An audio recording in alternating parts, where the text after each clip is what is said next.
పట్టణంలోని వాణినగర్కు చెందిన ఆకుల నాగరాజు అనే వ్యక్తి సునకానికి పూజలు చేశారు. పట్టణానికి చెందిన గంగాధర్, జయశ్రీ దంపతుల కుటుంబం ఇటీవల కాశీ వెళ్లి వచ్చారు.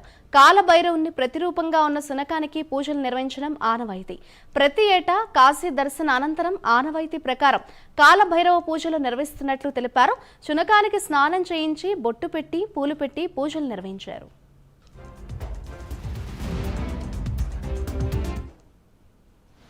జగిత్యాల పట్టణానికి చెందిన కొండబత్తిని గంగాధర్, జయశ్రీ పుణ్య దంపతులు కాశీయాత్రలో భాగంగా అక్కడ కాలభైరవుని దర్శించుకున్న తర్వాత మరియు మహాశివుని దర్శనం అయినాక ఇంటికి తిరిగి వచ్చిన తర్వాత కాలభైరవునికి ప్రతిరూపమైన శునకానికి పూజలు చేయడం పురాణాల్లో ఆనవాయితీగా ఉంది.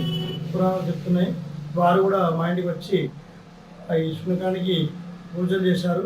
వారి కుటుంబ సభ్యులు, కొడుకులు, కోడళ్ళు, వారి పక్కిడి వాళ్ళు గతంలో కూడా ఈ శునకానికి కాశీయాత్ర ఉంచుకొని వచ్చిన పుణ్య దంపతులు 2 సార్లు చేశారు.